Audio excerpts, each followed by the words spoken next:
John Astley, look, I'm chuffed to bits to get you on the podcast, mate. It's been a while coming, to be fair. I've known you for a good few years. I have the utmost respect for you as a player and a person, so I really do appreciate you coming on the podcast, buddy. I do. I know, bother me anytime. All right, so you were at the shootout recently. You've played in the shootout a few times now. What was the experience like that you've just had there, playing with the crowd and without the crowd? Because to me, I kind of seem to think it's an event that needs that crowd. How did you feel being out there? It was definitely different, obviously, without the crowd. I think, previous years you're going out there and like the butterflies are like really going and the noise is just mental, I don't think on television it does it justice, to be honest. It's really like playing in front of a football stadium or something, but this year, I did feel a bit calmer playing, and I felt like it was easier to concentrate actually, even though they were playing out a few like crowd noises, but it wasn't particularly loud or anything in the arena. So apart from like, the last 5 minutes where you've got the beeps going off, I actually felt like I could concentrate quite well. So it was a totally different experience, and for a one-off tournament, I love it. When the crowd are there and they're normally singing Rick Astley songs and all that to me. So it's just a good laugh.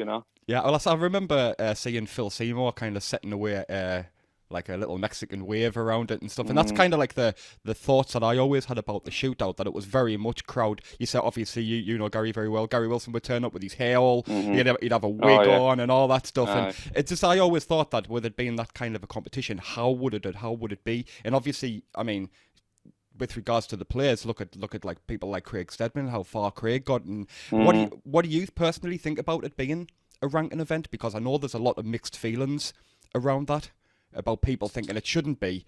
I mean, not me personally, I think it should be. I think it's great to have it as a ranking event. But I mean, what do you, as someone who's been on the tour a long time, what do you think? I'm not sure really. I think maybe it probably shouldn't be a ranking event, to be totally honest with you, and like keep it a little bit separate. But at the end of the day, like you said, with Craig going far in it, and it can change someone's career just over the space of a couple of days, Yeah.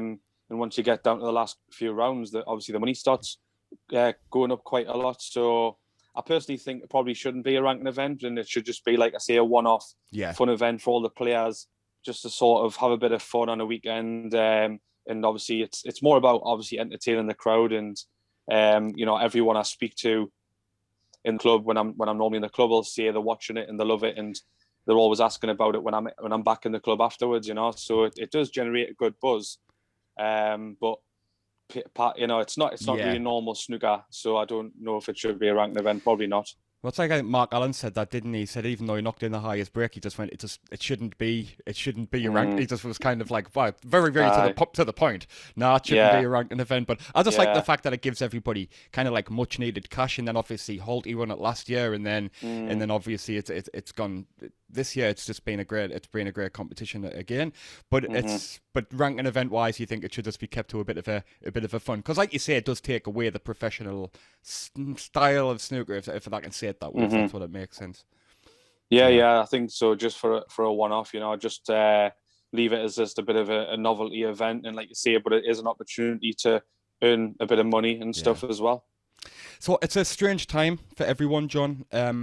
How's everything been for you during the last year? Now, I mean, we say it's been like last year. It seems crazy that we actually saying like year. I mean, I know that you've got a little in. Have you been able to practice much? I know becoming a father last year to a little lad is. It's nice to have something positive come out of lockdown for a change, but you're also a coach as well.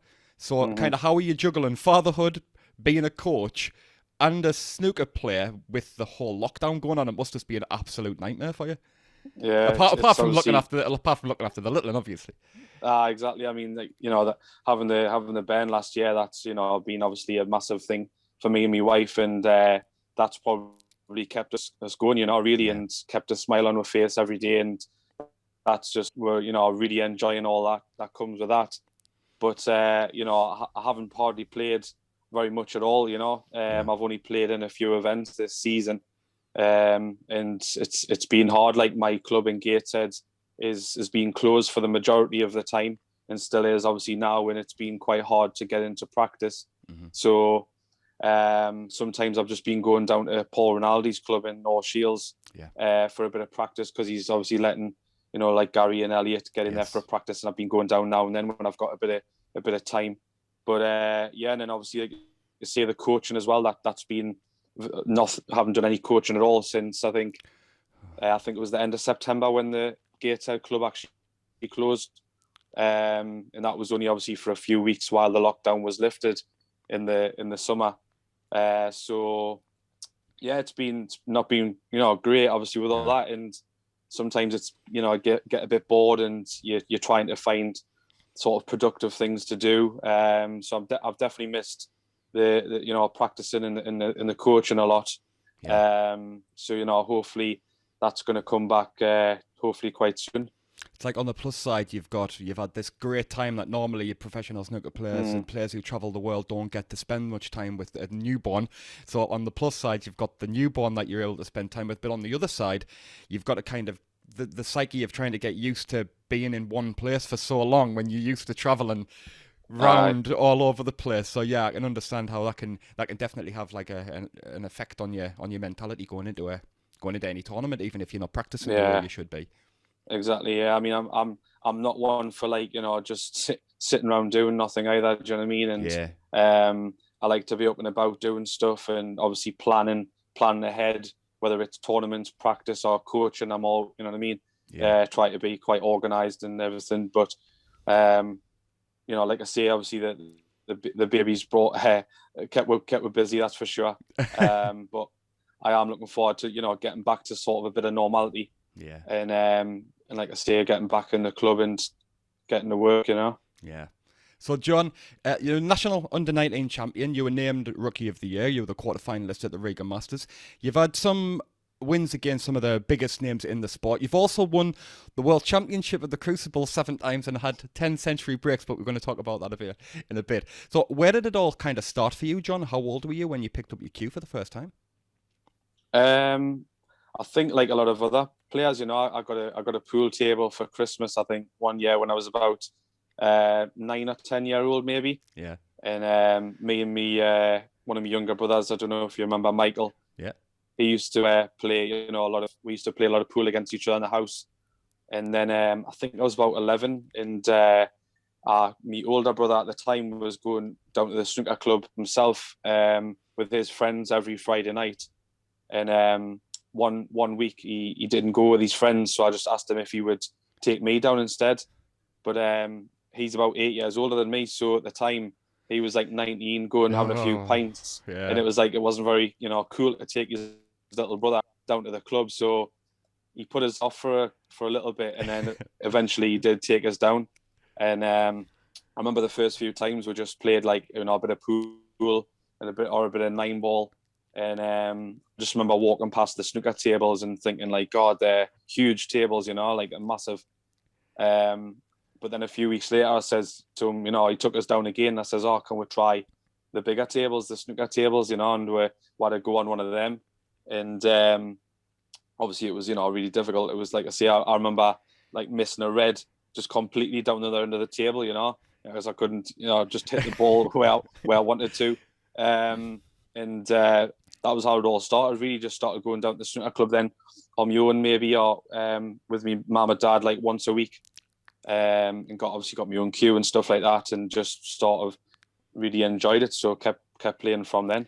Was it natural ability when you were down? Did you feel straight away that you know, a lot of people say that when they get down for the first time, even as a kid, they can feel that they can cue the ball well. Obviously, you've got a great cue. You're a great cueist. Did you have to work on that? Or did that, like you said, did that just come quite naturally to you? I think the sort of potting side of it came quite natural to us, because like I say, I'd played a bit of pool before that, so I had a bit of an idea for sort of some potting angles. But obviously, it changes a lot when you go into a snooker table. So I think I was sort of naturally a decent potter. But then I started going to a junior like group coaching session on a Saturday morning in Wallsend, where obviously, you know, a lot of juniors went in the area. Obviously, Gary Wilson used to go across and get coached off Stan Chambers. and it was him and another guy who was doing the coach, and there was about 30 odd kids there, and that's where I sort of learned the basics, of snooker, how to stand properly, how to, where my back arm position should be, and me bridge hand. And that was really good, like I say, for getting the basics and meeting other, young snooker players I could practice against.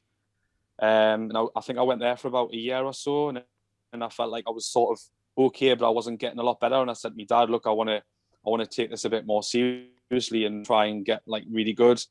So we got in touch with Mike Dunn, who we found out was doing obviously the one-to-one coaching, and I went down to Mike's to Redcar then every Saturday morning instead of going to Wallsend, and that's when I went from really being an all right little potter to being playing pretty good junior and making like my first century and sort of going on to play for England juniors, So within the space of like a year and a half with Mike Dunn, I jumped up a lot, I remember seeing you play Dunny in the shootout, and I was like, it's good to say. It's good. It's good fun. It's good fun to see them play together because you were both stood there, and I was like, people don't realise like how much time these two have spent together. Like obviously, me being from the north, I know how how much Dunny was a part of your career as well. But it's kind of like I was looking at you both, and I was thinking, look at them two coming out. One of them's going to be disappointed, and the other one's not going to be. I bet it's weird playing someone who's so close to you in like such a big kind of like an arena like that. It's a bit of a shame, obviously, you know what I mean? Like, it's not ideal, but it sometimes happens. I mean, the funny thing is as well, my very first professional match when I turned pro was against Mike Dunn as well. Yeah. And I managed to actually win that one and qualify for China. And that was surreal. But if you look back, I mean, I've played Gary loads of times on the tour, it's mental how much we bumped into each other. I haven't played Elliot yet, I don't think, and I think I've played Sam maybe once. So it's going to happen, isn't it? Now and then, It's just part of the course, but it's not ideal. Were you into any other sports as a kid, John? I played a bit of football before I got into snooker, and Newcastle, that was one of the Newcastle United. Good luck.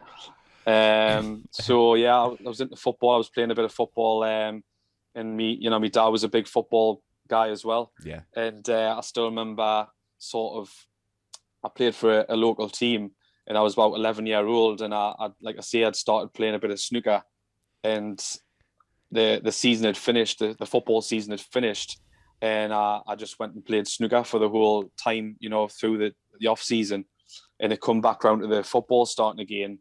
And I remember just thinking, I don't want to go back to the football. I just want to stick in. And on my weekends when I was off school, I just wanted to play snooker, not go and play football. And I remember I was a little bit sort of unsure about telling my dad because he was a big football guy. But obviously, he was just really supportive about it and says, if that's what you want to do, then that's great. But so yeah, football, and then I'm massive sports fan just generally, so I follow everything. Like I've actually got a season ticket for the Newcastle Eagles, up the basketball team, so I follow them a lot. I've followed them for like the last 10-12 years, and then I like to play a bit of golf and that when I can as well. So yeah, I'm a bit of a sport junkie, like. Yeah, I've seen your Facebook going out onto the golf course. I bet it's I know that you seem to find that with a lot of snooker players. I mean, I know Willow loves to go out there. Murphy likes to get on there. Do you think there's something in that when people say regarding like the hand-eye coordination between snooker players? You can always find. I mean, I think the snooker players I saw Willow do, like he's doing that 9-dart challenge of the darts, and these first 3 darts he nearly hit a 180. And do you think there's something in it where the snooker players with like the hand-eye coordination, and like they could, if you're a good snooker player, do you tend to be a good darts player and tend to be a good golfer? Do you kind of find that with them? Yeah, I would say so. Like I say, I've always played like all different sports, like especially like you say the hand-eye coordination ones, like you say golf, like a bit of tennis as well when the weather's all right. And I've always found like I could play it to an okay sort of level. And like you say, the snooker lads, I've played golf with Sean Murphy before and stuff, and it is a really popular thing, especially just because considering we play an indoor sport. to get out in the fresh air and a bit of exercise as well. So I like that side of it as well. But yeah, you find that with a lot of sportsmen, don't you? That they've got the knack for a few sports, and I know a few even footballers. I think have had century breaks, So, but I think that's all the spare time they had after training. They would go and play in the snooker club. So, what were you like at school, John? Were you good, or was it a pool hall education for you? I think I was all right, to be fair. Yeah. I stuck in, all right. I did, sort of did the best I could, but I always knew that, well, what I wanted to do was when I turned 16 and left school, I knew that I just wanted to play snooker full time. Whereas obviously all my mates were going on to further education and stuff. But luckily, like I say, my parents have been really supportive and allowed us to play snooker full time, because I believed, and that you have to do that if you want to make it as a professional. You've got to give it 100%, and not really, it's hard to just do something else on the side. Were you a snooker fan growing up? Did you like to watch it yourself? Yeah, I watched quite a lot. I mean, I remember the first one of the probably big reasons I got into it properly was, and I think it was 2001. There was actually the British Open was on at the Cueist Arena back then, and I managed to get some tickets and go and watch that. So, that was my first experience of live snooker, which was totally different to the television. Yeah. And I still remember going, and I think I got to the final, and I think John Higgins beat Graham Dott maybe in the final. I can't quite remember now. And I just remember watching that, thinking like, God, wow, like one day I would love to do this. Yeah. And walk out in a big arena and play like this sort of stuff. So I think from very, very early on, that sort of like I say, sowed a little seed in my head. Yeah. That I want to stick in and see how far I could go. But like you say, when it was on the telly, I was always watching it as well. Yeah, I would love it. As well, growing up as well, the talent in the area was crazy. I remember coming through to Gateshead Snooker Centre years ago with Rhodesy, and the players that were there, I mean, quite talented, like yourself, like David Lilly, Elliot Slezzer was there, a very young Elliot Slezzer, Craigsy, Wilson, and Gary Wilson, obviously. I mean, it was quite a hotbed of talent that used to get through to Gateshead Snooker Centre. Yeah. Oh, yes. Oh, yeah. Unbelievable. I think, to be fair, I mean, if you look back over, like the English amateur winners and stuff and all that, like some of, like, say, the best amateurs in the whole country have come from the Northeast.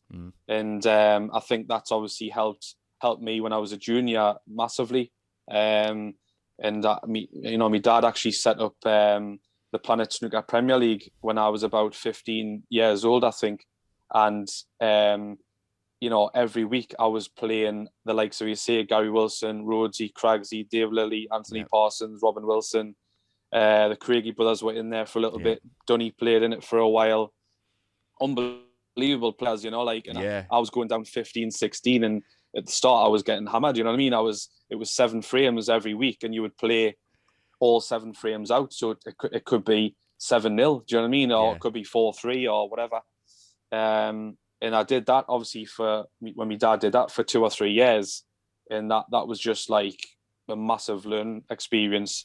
And I remember, like I say, going from getting beat sometimes 6-1, 5-2 to then starting to like nick a few results, 4-3 here and there, and it started giving us a load of confidence that I was on the right track. And if I could sort of beat David Lilly or Gary Wilson on a one-off night like that, then obviously I was doing something right. Yeah. Who did you used to practice with, John? Obviously when I first started, like I used to see Gary Wilson in the club, because he practiced in the same club every day. And obviously I seen how good he was when he was a junior, and he was just knocking in hundreds for fun. I was like, God, how do you get this good? Do you know what I mean? Yeah. So I used to sometimes have your game with Gary and all, but like obviously he was looking to play better players at the time as well. But probably once or twice a week I'll play Gary, and I'll learn loads from him. So yeah, and then there's, like I say, a few good amateurs just even in my local club as well I would practice with. Yeah. So there was loads, and like I say, Elliot's. I used to practice with Elliot's. There's a few other lads, like I say, in the area that you could just text, and it was quite easy to get a game because there was that many good players. Did you always see yourself as becoming a pro, John, or was it kind of like I'm just doing it to see kind of because I'm enjoying it, or was it kind of straight off the bat the focus was I'm going to become a professional at this? Well, like I say, it was the aim from early on, but it's one of them things you never know if you are going to quite do it. You know what I mean? You can be a very good player, and like you say, we know how good some of the amateurs have been in the area, and we thought that they might have went on to be professionals as well, and sometimes it just doesn't happen for whatever reason. So I think I want to do it from early on, but I think as well from going from the even junior level to then just the amateur level was quite a big jump. Yes. And it took me a few years to go from being, like you say, I won the English Under-19 championship, which was obviously a massive achievement at the time, to then a year or two later, I wasn't a junior anymore, and I was having to compete against all the top amateurs. And it did take us a few years to really, get good enough and jump up another sort of level or two to start winning again, I think that was one of the questions somebody asked, didn't they? One of the lads had asked, the jump, because and obviously you beat Michael Georgiou 5-1 to win the to win the national under-19 championship, and then if somebody asked on the Facebook said kind of, I think the question was, how difficult was it going from winning tournaments as an amateur, to the professional game? Because obviously the standard, it's obviously the standard changes for a standard. But how did you find that? Was it as tough as it kind of seems to be? Yeah, definitely. Like I say, I mean, going from junior to then like amateur to then professional, the jump's huge, and I think when you turn professional, you've just got to sort of be a little bit realistic that it's hard just to win matches. Never mind win a tournament. Yeah. So yeah. you've got to sort of give yourself little goals and find things like I say that are realistic, so that if you do achieve them, then you can say to yourself, well, I've still done quite well. I might not have the trophy in my hand, but say if you've like I say, even qualifying for China, when you first turn pro is a big achievement. Of course. And then when you start sort of getting used to qualifying or winning a few matches, then you can say, right, I want to get to a last 16, a quarter final. And then you just try and push your expectations a little bit higher, so that you've got something obviously to aim for, but also, because I used to get asked a lot in the club as well, that people that weren't really into snooker, and they would sort of know I was professional, and they would just say, "Oh, have you won any tournaments recently?" And you sort of go, "Well, no, I haven't, but it doesn't mean that I'm necessarily doing bad either." Do you know what I mean? Do you know how tough it is to some of them just, some of them didn't even realise I was playing on the same tour as the likes of, Ronnie O'Sullivan, Mark Williams, Sean Murphy, and all them. Like the guy asked, I mean, it is a massive jump up, but I think if you just give yourself little targets, and if you can hit them and then raise your expectations a bit, then you've always got a bit of a goal. Then you can at least, have some satisfaction, because as you know, there's a lot of professionals that have had really good careers, but they've never actually picked up a trophy. Yeah. So, there's a lot to be said for that as well. I think as well, like going back to just what you just said there, I think a lot of people don't understand that when there's a competition on the TV, they'll just see it and they'll see the last 32 or the last 64. They mightn't understand just how much work those have had to get in just to get into the last 64. Like sometimes I've played 7, 8 matches and people say, "Oh, what, have you won a competition?" Like you've just said, you see people that have been in the top 32 for years and they've never made it to a quarterfinal of a ranking event, and you it is true. It's just because the standard is so high out there. Yeah. But I think just your casual snooker fan who watches it doesn't kind of understand the scoring system and how much work you have to put in just to get anywhere up there. Yeah, exactly. Like you say, I mean, like I say, the first couple of seasons you turn pro, you're just looking to, like say, win a few matches really, and you can gauge sort of where where you feel you might be at, and you're just learning so much. You try and just, like I say, work on things, and you learn from other professionals as well. That's what I've tried to do over the years. Is always, like you say, watch on the telly or watch other players at the venue and learn off them. But you've got to be realistic. In the early years, you're probably not going to pick up trophy, but you can certainly make a name for yourself and try and just keep improving and, like I say, push on. You gained your tour card by the high finishing 4th amateur with the Order of Merit to get the tour card for the 13-14, 14-15 season. That must have been a massive relief to you to finally go, right, you know what, I put all this hard work in and finally I'm a professional at this. Was that kind of a relief off your shoulders? Was that something that was always in the back of your mind, or did you always know, like you've mentioned there, you were going to get there, it was just going to take a bit of time? Yeah, I mean, like, I still remember, that season in particular. It was actually, I think, the year that they went from 96 pros up to 128 again, I think. So quite a few of the players, I think, realised that through the PDC tour, there was going to be quite a few spots up for grabs. And it was like a very good opportunity to try and get your card that year. So the start of the year, sort of me and my dad, sat down and looked at the whole calendar and worked out I was going to be obviously playing across England and into Europe for the first time. Like I'd never been played outside of the country before that. And luckily I'd, got a little bit of sponsorship on board, which helped a lot with traveling costs. And I got off to a pretty good start, and I was building me points up nicely going on through the season. And as it went on, like, it was one of the first times I'd got quite a bit of confidence, and I really believed that it was actually my time to turn professional. I hadn't really felt like that before, to be honest. I'd got like a few wins here and there, and I'd done okay in some of the World Pios events.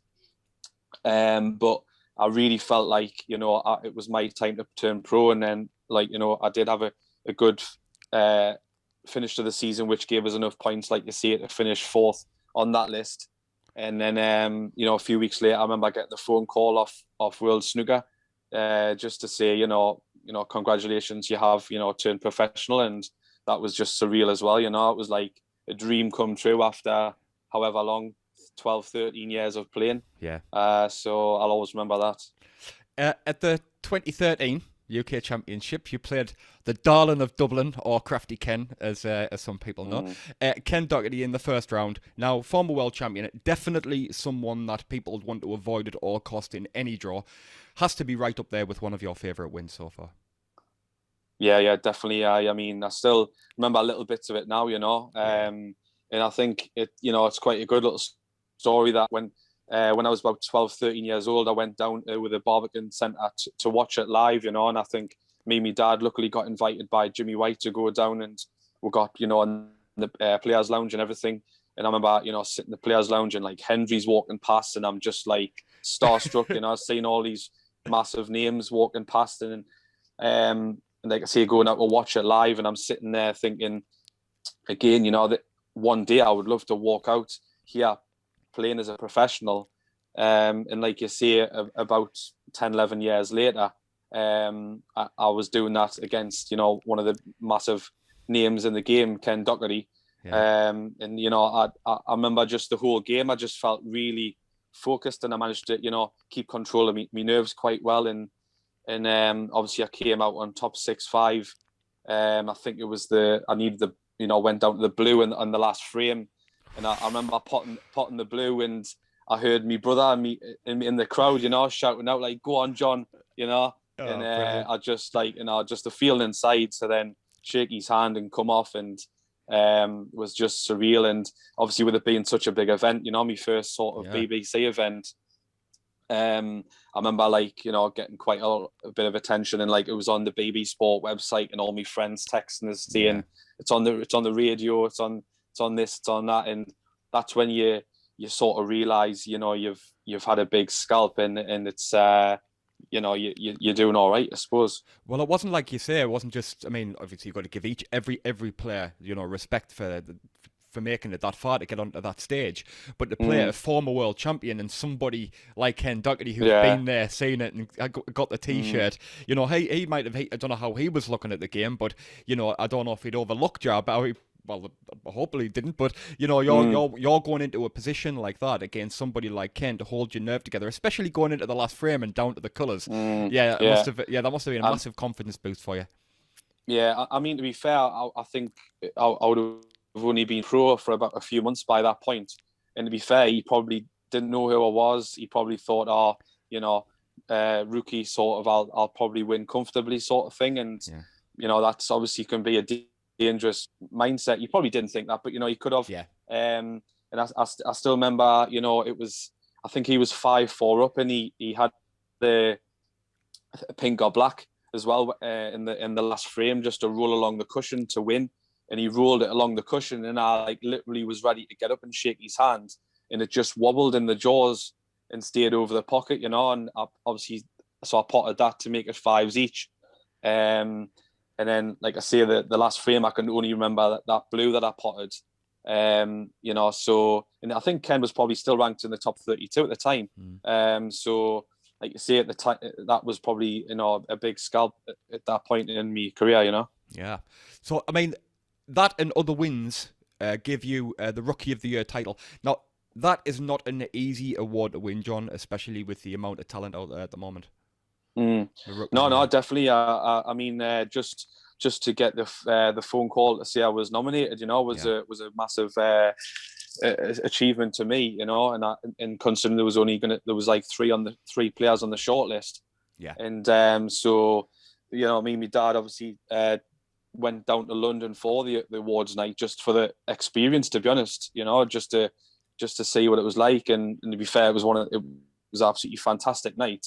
And I didn't know I was obviously going to win at the time, and to get my name like read out and go up and collect an award and with all the players there and stuff was just, you know, like I say, a massive achievement. I mean, the trophy's actually just across here on the windowsill. So, but you know, like you say, no one can take that away from you. So that's it. And you can only obviously win that the once, you know, for your first year. So after that first year, you know, I did take quite a bit of confidence from that, and I knew I was then, you know, good enough to be a professional. Yeah. The 14 and 15 was kind of a up and down season for you.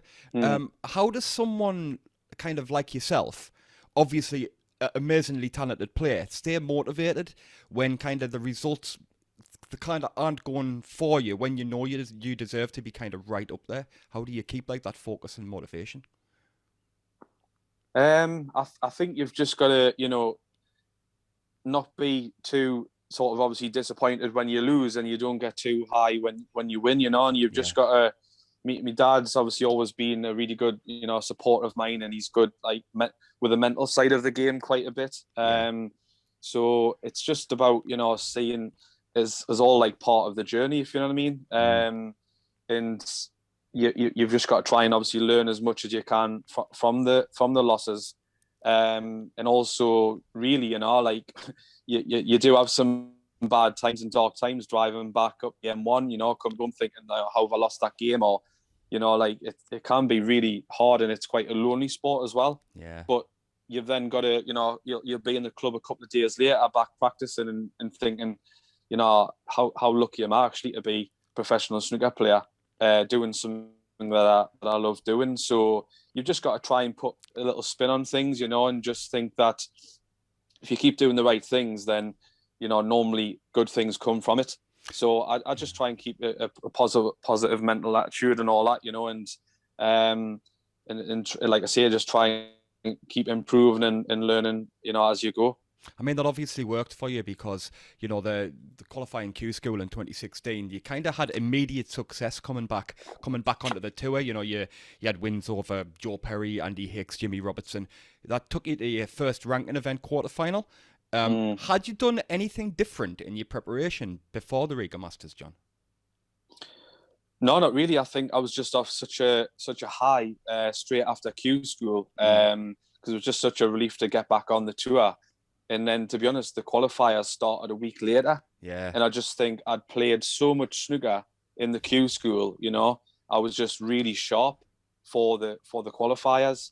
And I think, to be honest, you know, the other professionals I played against, they were coming in, it was their start of their season.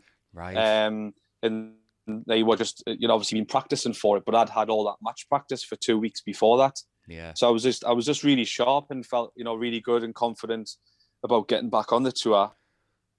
So I think that was the main thing, really, just the sharpness from the Q school going into them events. Yeah. And like you see, I managed to keep it going for a good few months after that as well. Yeah, I mean, yeah, just mentioning that. I mean, you had great momentum. You had third rounds at the Indian Open, Paul Hunter Classic, qualifying for the International Championship in China after beating Ebden. How was China, by the way? Is every kind of player or referee that I've spoken to have said it's just amazing? I mean, it is an amazing place. Like, it's you know, everything's quite, you know, totally different. And it does take some getting used to. You know, to be fair, I would admit that, you know, the first few times I went, I didn't do particularly well. You know, it was more about being able to try and, you know, eat something normal or trying to just even get some sleep. You know, it's just really difficult sometimes, and you don't realize that if you haven't been before, that you know, it's not just about playing the snooker, it's about all of that little things as well. So I did find it quite difficult the first few times I went, but, you know, with experience, you know, you learn little things, and I was always quizzing the players little things about, you know, how do you go with this, how do you feel about that? And because, you know, when you're in China, you know, sometimes we spend a lot of time obviously off the table, so it's really important what you're doing, you know, and you're making sure that you're in the right attitude, and you're practicing and all that, and getting ready for your matches, because there is a lot of downtime in between games.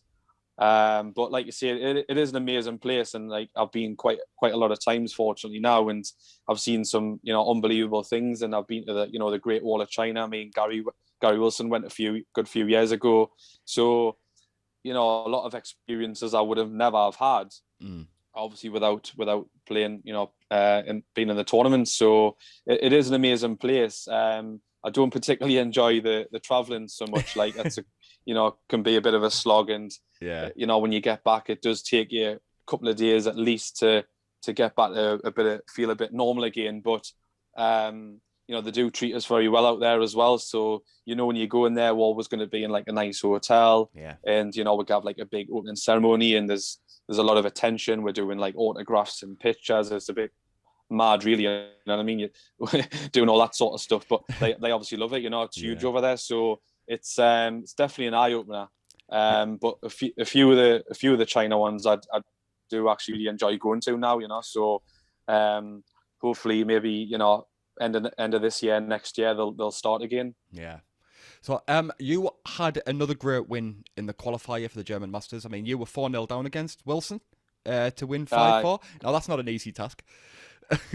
No, Kyron Wilson. Yeah, I mean, I was, like you see, I hardly even got a sniff as well. I was 4-0 down. I didn't really do much wrong. He had knocked in a few breaks, and to be totally honest, I was sitting at the interval, and we were just playing in Barnsley in the qualifiers, and I actually thought, well, I might get PTR 5-0, 5-1.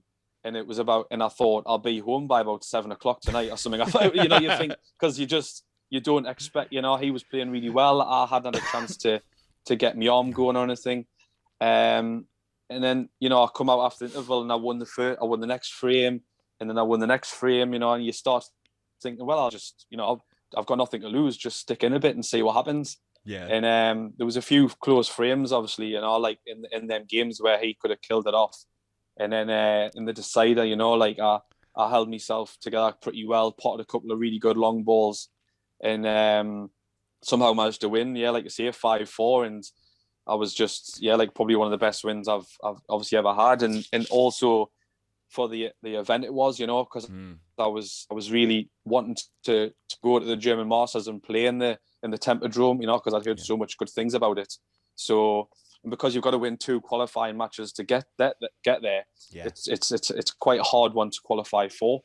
So to get to play in Berlin in front of them fans, there's nearly 1,500 I think or 2,000 fans in, was one of the best, probably the best venue I've played in actually. Well, I could say there was a lot of disappointment on Twitter recently with the fact that obviously with everything that's going on, that it was going to get cancelled, that they couldn't go over to Germany to do it. But there's been a lot of other competitions on, but I haven't seen as much disappointment than when they found out they couldn't go to the German Open, to the Temperature, because it's such so iconic.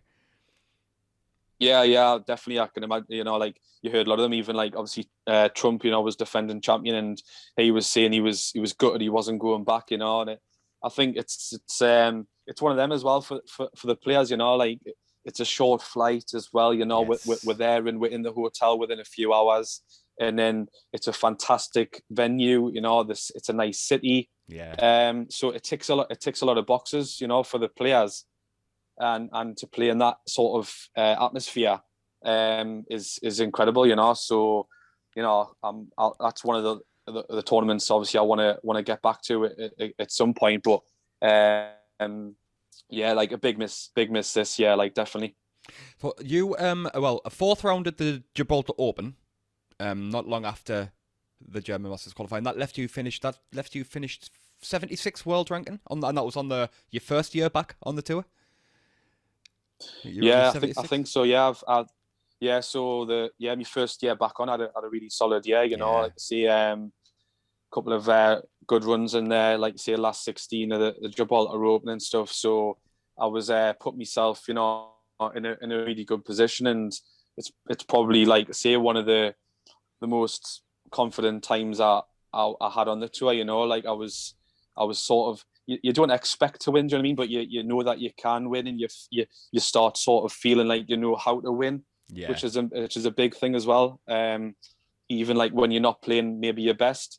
So yeah, that was definitely a good point of that season. So the last few years, John's been kind of up and down for you, mate. I mean, you've had second rounds, 4th rounds. Getting back to what we were saying before about motivation and stuff now.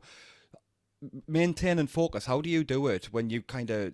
I know personally, you should be up there in the top 64. Goes without saying. Do you personally feel that as well with the way that you know that you can play? And do you sometimes? I mean, it's saying about getting frustrated, but and maintaining focus when you know personally in your own heart how talented you are, that you should be up there at the top. And then when you're having these where you're at the moment, just outside, just kind of knocking on the door all the time, getting there, is it just another case of like what you were saying before, staying positive, staying focused, taking each season as it comes, and just learning and moving forward each time with that? Is that how you find it?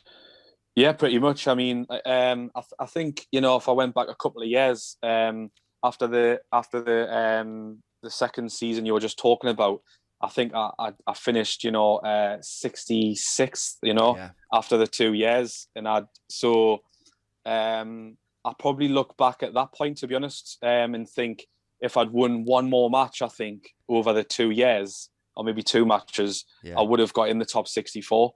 And that would have been, and I think, that's the probably biggest disappointment I've had, was at that point. I really felt like that was my time as well to jump into the top 64, because I had a good 2 years. I'd earned some really good points, and I just missed out, and I'd won my first round in the World Championship qualifiers.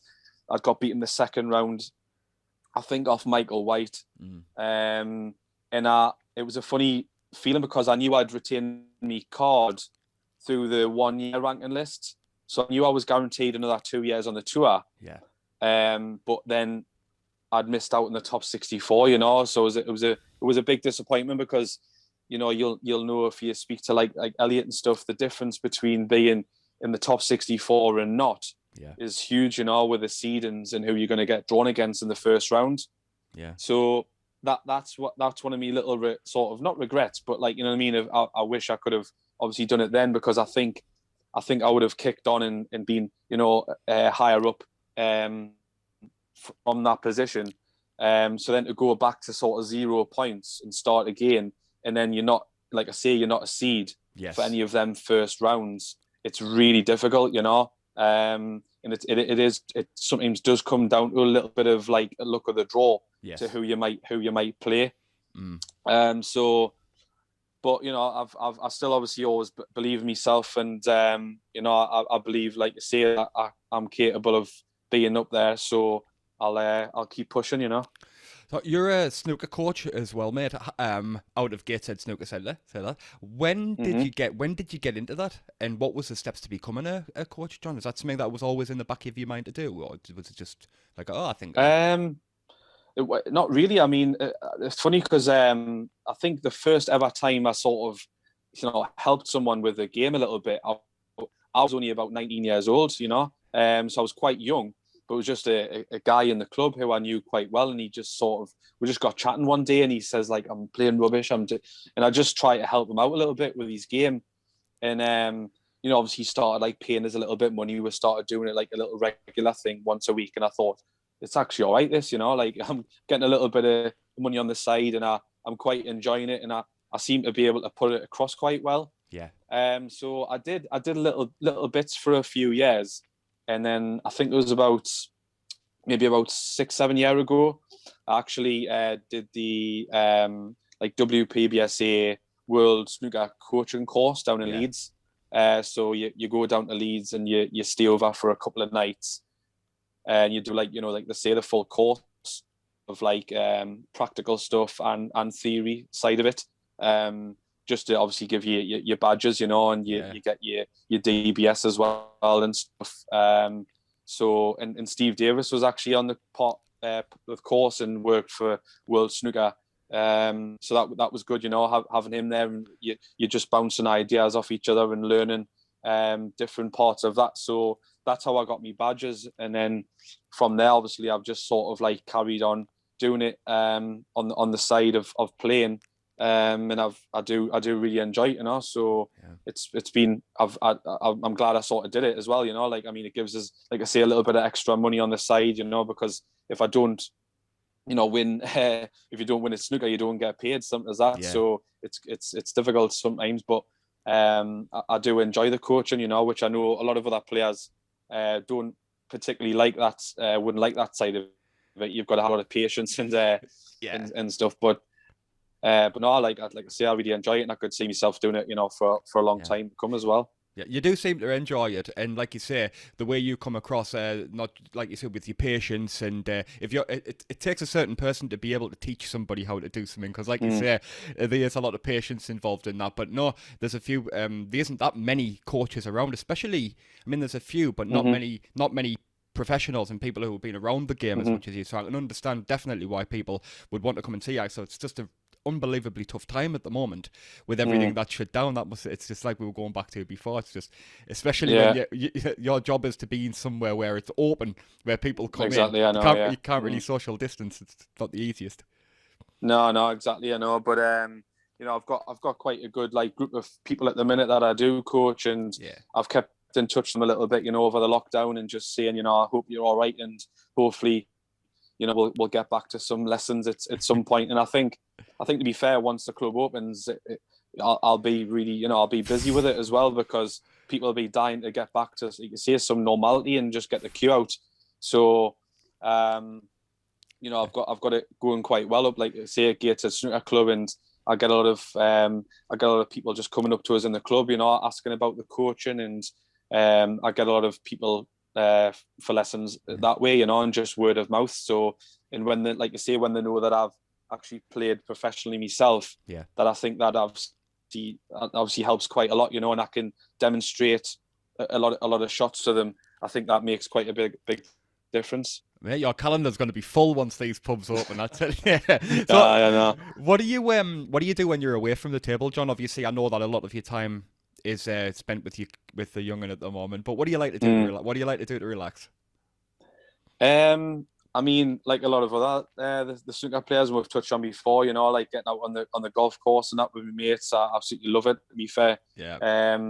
So a bit of golf. Like I say, I follow the Newcastle Eagles. So when we're allowed to go and watch that, that's me sort of Friday night, you know, go and watch them with me uncle and stuff. Like, I really enjoy that. And just like I say, I like follow a lot of sports or just going out for a meal with my wife and that, Nice. and just stuff like that, What type of foods? What type of foods are you into? I like me Chinese, to be fair. Like that's my favorite. Nice. My wife's a bit more of like she prefers an Indians, so we'll sort of alternate sometimes on that. But I just something like something like that Chinese, or I like a Mexican as well now and then. But yes, aye. What about like I know like you've got the little in common, the little ones here now, but where do you like to go to holiday? Where do you like if everything was open and you could go somewhere, where do you reckon you should go? Well, funny enough, we're thinking of actually trying to go to Portugal. Nice. Later this year, but we're not sure yet. We're gonna wait and see what happens with the restrictions, So I just think somewhere to be a bit of sun. Nice beach and that, like I don't mind. I do a little bit of touristy stuff, but I just quite like a chilled holiday, with a bit of sun and a few drinks and that, and nice food and stuff, and that'll do me. So Portugal, or went to Cyprus a few years ago. That was really nice actually. We've been to Tenerife a couple of times for Christmas as well, which is a bit different. So I just somewhere like that, So, Stephen Healy, someone asked a question. How have you found life as a pro snooker player? Because you've always been a dedicated player and a gentleman, on and off the table. That's actually something a lot of people say about you, mate. So, how have you found it as a professional? I mean, it's a very, like I say, we were talking about earlier, the step up's obviously very big, you know what I mean, and it is a big jump up. But just to do something that you've sort of dreamt of as a kid, I'll always sort of like keep that in the back of my mind, you know what I mean, and think that a lot of my mates are sort of doing jobs that they probably don't particularly like, you know what I mean, and I'm doing something that I love doing, and I've done wanted to do since I was a kid. So I've always looked at it as obviously a little bit of a privilege, but I obviously take it seriously, and I've managed to work hard at it over the years to get to where I am now. But it's I think as well, like I mentioned earlier, it can be a lonely sport, so I think it's really important to have a bit of a team around you, and I know a lot of snooker players do just sort of tackle things on their own a lot, whether it's even traveling or just practicing and everything. So I think you've got to have a good team around you, which fortunately I have with friends and family. So if you are having a bit of a hard time or bad time, I can either go to someone for advice, or I can just go to one of them just to switch off and talk about football or whatever it is. So I do think you see a lot of the golfers and tennis players. And obviously, like you said, and like Judd Trump the last few years, he's brought his brother on board, and look at the difference that's made to him. Yeah. So I think learning over the years, I think that's quite an important thing to have around you. So I would say that. So in 2016, you get asked to join the production of The Nap. Now, it's a play by Richard Ben, directed by Richard Wilson. It had like Jack O'Connell from Skins in it, Ralph Little, Mark Addy out in the Full Monty. It was held at the Crucible in front of a sell-out audience. Now, how did all that come about, mate? Well, it was like I say, I think it was actually the end of 2015 when I got the phone call, because at the time I'd just fell off the tour, so I wasn't playing in the competitions at the time. So I got a phone call from a guy from World Snooker saying we've had a casting director on the phone asking if we know any snooker players that could potentially play in a play. So I was just listening, thinking like, what's this all about? Is this a prank phone call or something? But he sort of said the guy Ivan at World Snooker actually said him and Jason Ferguson had a bit of a chat about it, and I was one of the names they'd thought of to ask, So I was like quite taken aback by that, just to be thinking that they would think of me. Yeah. But obviously they knew at the time that I wasn't quite on the tour, so I wasn't particularly, playing in the competitions all the time. So I might have had a bit of spare time. Yeah. So he said, would you mind as the casting director giving you a ring and telling you a bit about it? So I was like, oh yeah, go for it. We'll see what it's all about. So like you say, I got a phone call about that, and he just explained it, and it just sounded like surreal. I thought, wow, this sounds like obviously amazing. What was actually what was the storyline for the nap? What is it? What was it? Just for people who that don't know. So Jack O'Connell, like you say, he was the main role in the play, and he was playing a young snooker player from Sheffield that was turned professional, and he had worked his way up, to play in the World Championships, and it was actually quite a not controversial, but it was quite an interesting play, because what part of the story was that his manager had got in with some sort of like wrong characters, and Jack had to actually throw one of the frames in the World Championships, and that was obviously one of the characters I played was one of the guy who we played against, in the World Championships. So I had to, that game that we played, that was the live frame that I would win, and that would, like I say, that would be the frame that he threw for his manager to win all the money and stuff from the gambling. So that was my sort of first scene, and then like obviously he works his way up, like I say, in this in Jack's character gets to the final of the World Championships, and it's 17s each, and it goes down to a black ball game, and I'll actually play a different character in the last scene, and we'll play against each other this black ball final. And it's just like, it was just unbelievable, because you're playing live snooker, and obviously we rehearsed it, and I gave Jack some coaching before the play, and we worked out what we could do, what we couldn't do. And I said to the director in rehearsals, I says, if I can sort of try and set Jack up without making it look too obvious, but sometimes if the black's over the pocket, then what do you want us to do? Shall I just pot it and whatever, or what? Because then if I'm just missing all the time, the snooker's going to not look very genuine. Yes. So they said, well, just obviously play the game out. How you can. Left it to you really to make a decision. It was mentalised. So the end of the play sort of revolved around me a bit when you playing these shots. So luckily, the idea was for Jack to win the World Championships, So I think, I think we did nearly 30 shows. Jesus, man. And he won it. He won it most of the times, which was the better site, for the play. Yes. And a few times I actually won it, so I held I won the World Championships. Like I say, and holding the trophy up in the Crucible a few times. So. And it was funny because one of the nights came out of after the play in outside of the Crucible, and some of the sort of people that had been in to watch had come over just chatting to us, and one of them came over and sort of says, so how did you make the snooker look real? And I just sort of stopped and sort of laughing a little bit, and I says, well, it was, and they went, oh, you're joking. They says, we thought there was maybe magnets with the balls underneath, and people were getting pulled around into the pockets and that. And I was like, no. I says, because obviously I was saying, I'm not an actor or anything. I'm in this as a snooker player. Luckily, I didn't have any lines or anything, because I don't think they would have understood us. But so it was, live snooker and having live sport in a play. I would imagine is quite a bit of a one-off, but it just worked, brilliantly, and it got really good reviews, and it did. It was, still now, to be honest, it's probably the best thing I've ever done, just being involved in all that. And I lived in Sheffield for about 7 weeks, with the rehearsals and everything, and just like you say, to work with some of them names you've just said, your Ralph Little, Jack O'Connell, Mark Addy, and all that was just surreal. Going into work in the Crucible every day. And I sometimes look back now and I think, was that actually me doing that?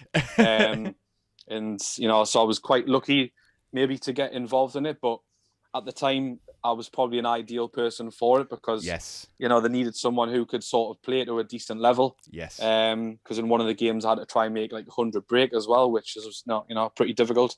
So it all just came together really, really well, and it just felt like it was a bit luck, but I just really enjoyed it. It was just amazing time I had. So you had to make a century break as well. I had to try and make a century break in front of a sellout crowd at the Crucible. I know, Thank you. So, like I say, the first scene was the one where Jack was throwing the frame, so his manager would win all the money. Yeah. And what we did was we'd break off, play like maybe 1 or 2 shots after the break. The lights would go down so that it was pitch black. Yeah. And the crew would come on and move the balls around. And I'd show them in rehearsals how to try and leave them so that it wasn't, it was a chance I could make 100 breaks. So they would spread out about 11 or 12 reds, right, which obviously was enough to clear. If I cleared up, would be 100 break. And even just doing that, obviously, I would get to like, some nights I would get to like 70 and 80 and I'm starting to shake and all that. And I'm like, how I just get the 100 break? Because when I did it, obviously the crowd went wild, because a lot of them were, knew what snooker was because they'd been to watch it at the World Championships and they knew how good a century break was. So unless you were using those magnets, obviously, exactly. I know, yeah. But so that the nights when I made 100 break and Jack sort of like won the World Championships at the end, that was like the perfect night for me, as part of it. But that always obviously didn't happen. It sometimes I would make maybe 60 or 70, but the way we'd rehearsed it, that was obviously enough. It was still worked within that scene. So yeah, just brilliant time. Like a lad called Adam Short on socials asked, he just wanted to know because he said he went to the very last show. So he actually went. All right, yeah. He said he was at the very last show, and he wanted to know if Jack O'Connell had lessons from you prior, as he was a pretty steady player. I did. Like I say, managed to get a table in rehearsals for a couple of weeks before the show started. But to be fair, he was quite a natural potter himself. Was he? And he had like he had a decent sort of setup. Because luckily, it was possibly even partly why he was put in for the main right. guy for the play, because he told me when rehearsals used to go and play with his uncle and his family every weekend down the local social club. Right. So he had a bit of a snooker background himself, which I could tell, like I say, he could pot a few balls, but obviously I coached him as well, like while we did the rehearsals, to just try and a few shots to see if he could control the cue ball a little bit better, maybe. And just working out the biggest thing was obviously the sort of the shot selection that we're going to do during that end scene.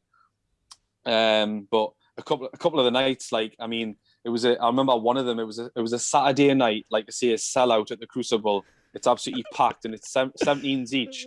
And I've left sort of like a long black, and sort of half by accident, but he can obviously have a go at it. And I'm sitting in my chair, like trying to pretend I'm like, I want him to miss, but inside I want him to pot it. And he gets down, he just smashes this black in, it smashes the back of the pocket, and he like just jumps up, like celebrating like you would naturally. And the whole the crowd just went mental, and because they obviously just didn't think he could do that. Yeah. So it was just class, like seeing him do that, and would come off backstage and would be like, like hugging each other, thinking like, oh, like that, amazing shot, like. So it was nice to see maybe a little bit of the coaching paying off.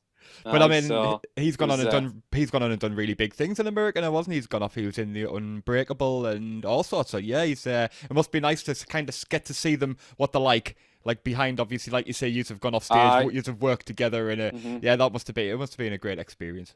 Oh yeah, I mean, like you say, he's done some huge films. I think they say Unbroken or something was one of them, wasn't it? Where he was the prisoner of war camp and stuff, and the funny thing was that because Angelina Jolie, I think, directed that film. Yeah, she did. And believe it or not, on one of the shows, she was in London at the time, and she got a helicopter up to Sheffield to come and watch the play. No way. And so afterwards, we knew that she was in there watching. And afterwards, I just hung around backstage because I knew Jack was going to see her. And luckily, she walked down the corridor, and I got to meet Angelina Jolie. Nice. So yeah, like, I mean, just like you say, meeting like her, you know, like absolute Hollywood superstar. Yeah. And she was, you know, just seeing how she enjoyed the play and stuff like that, you know, it was just absolutely surreal. And then she was, you know, she was with her like big bodyguard and all that, and then she just left and got in a helicopter and went back down to London, you know, just as you do. Flew off back to Tinseltown or whatever. Yeah, exactly. Yeah. So just little things like that, you know, thinking like, wow, meeting people like that and just being around the whole thing was, like you say, unbelievable. Something you'd do again?